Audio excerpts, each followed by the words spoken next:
Hello everyone and welcome back to Beyond the Apex. We're back with Formula E today. We're in Shanghai, rounds 11 and 12 of the 2024 season. It's really getting underway now, isn't it? It really is, and I'm not gonna lie, the championship bout is really close, despite some drama in the kind of with the championship contenders. But we got two really good races. We did. Obviously, it was a double header, so we had two races, two qualifying. So there's a lot to talk about. But we got a lot of racing, like really good racing. Really good racing, especially in race one. I was able to watch it live, luckily. And the race for the lead in the final couple of laps was just exhilarating. Unbelievable, especially between the two Jags as well, and we'll get on to that. They're unbelievable. Bit tetchy, but unbelievable. Makes for good racing. And good watching. Right, so we'll go through the teams. Yes. We'll talk Envision first. I think... By their standards this season, I think it was an alright weekend. Obviously, race one we got Boemi in the points, and then race two we got Friends in the points.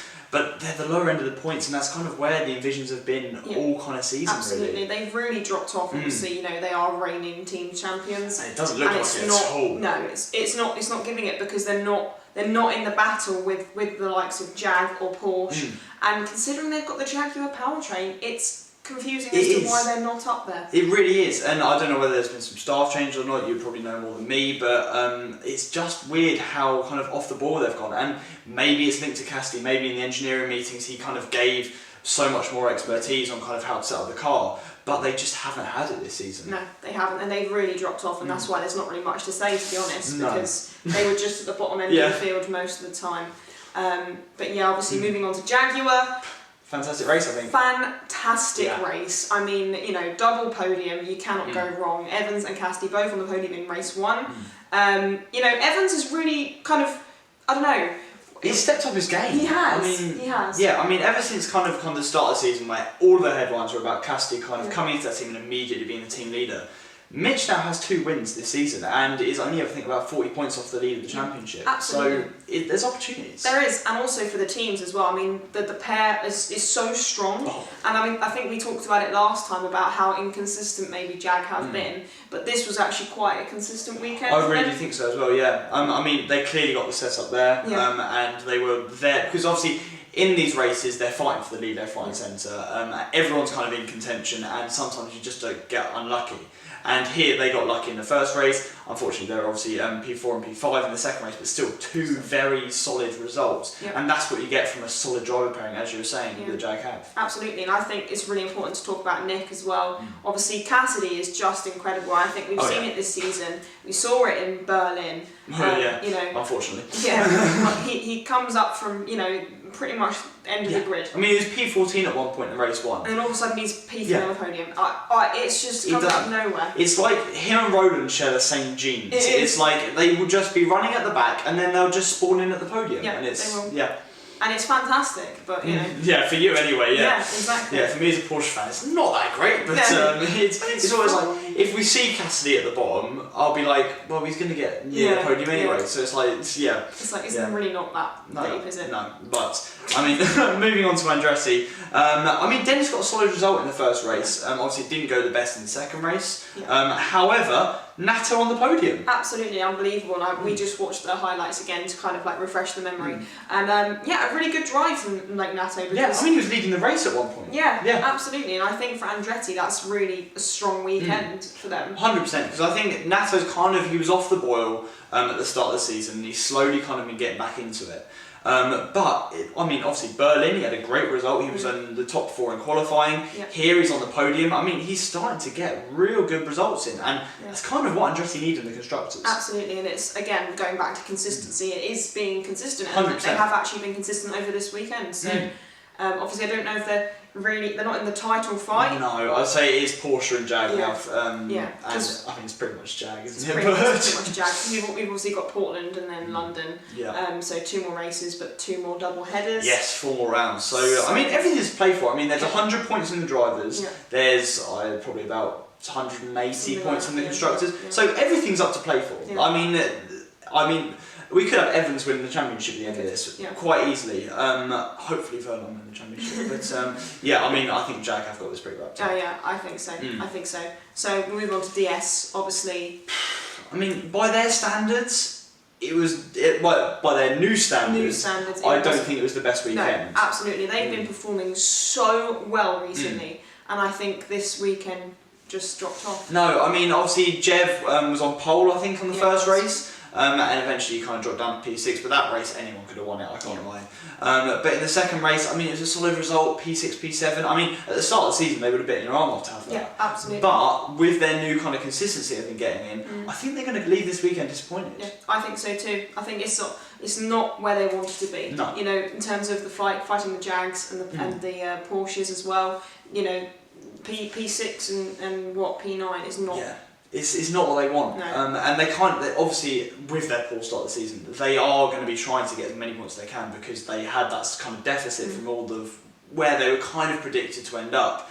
So this is going to be a real major blow to that. Yeah, absolutely. Yeah. And move on to apt. I think we said it when we were watching the highlights. Yeah, they're just kind of nowhere. I mean, somehow Degrassi got a point in the first race, but they were just they're nowhere. And it just seems like they're always off the boil. And just one of those teams, especially, they're kind of with the ERT where they're not there. They're not there, absolutely. No. And like we'll talk about ERT because it's the next one. I mean, they're just nowhere. I mean, Ticton was getting lapped in the second race. I don't know whether he pits or not. Actually, normally he doesn't. He doesn't seem to get the power saving right. It feels like every time when I'm listening to his radios in the race, it's always about the power saving. And he just hasn't got his head around it. No, and that's strange considering he's been in the car for for a long time. Yeah, like 2.5 years now.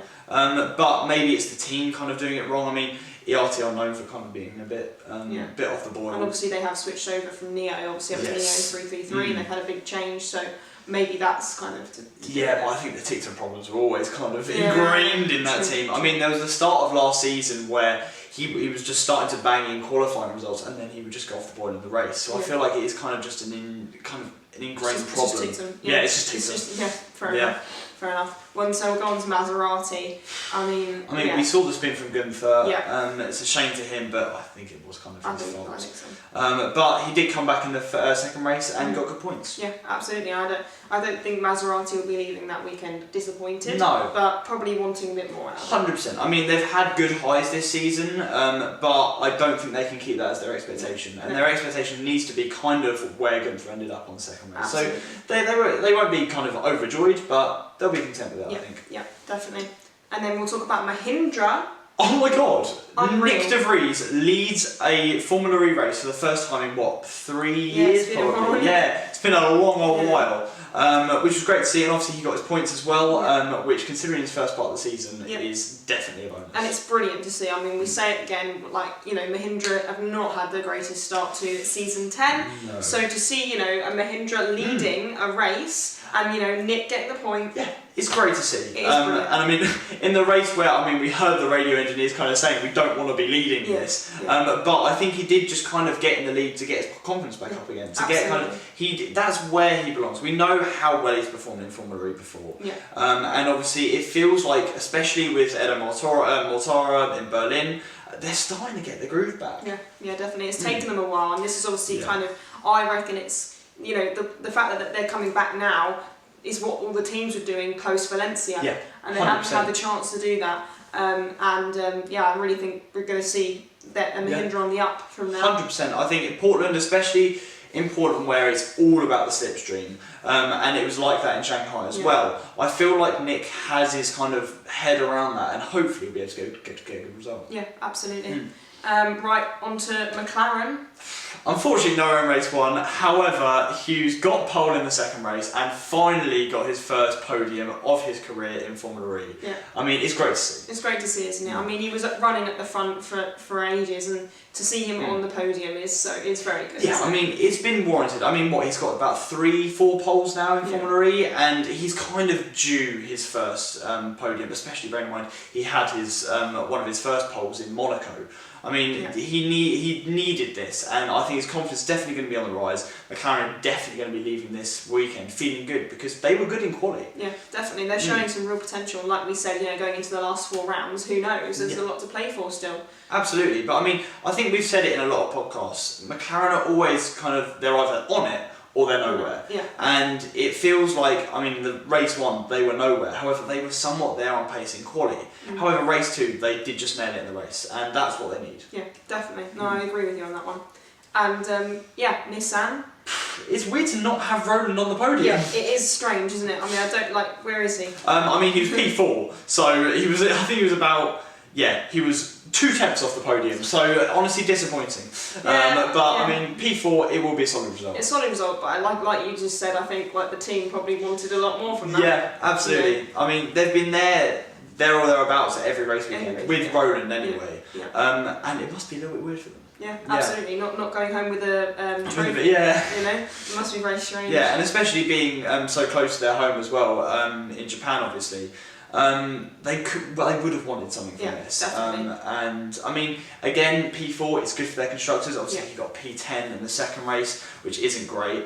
However, I think, especially with their coming in from last season they were kind of nowhere. Yeah. So I think they'll still take it. Yeah, I think so. And like we talk about consistency again, obviously it's not kind of a consistent weekend for them. However, he's been performing so well recently. I think it just counteracts. Yeah, absolutely. I think it's an anomaly, and that is a good thing because they've got one hell of a driver in Roland. His race pace is just on another level, and we've seen that day in day out. So they're not going to be too ashamed. It's an off weekend. Teams have them, and I think they'll just move on to Portland just with their heads high. Heads high, absolutely. And finally, we move on to Porsche.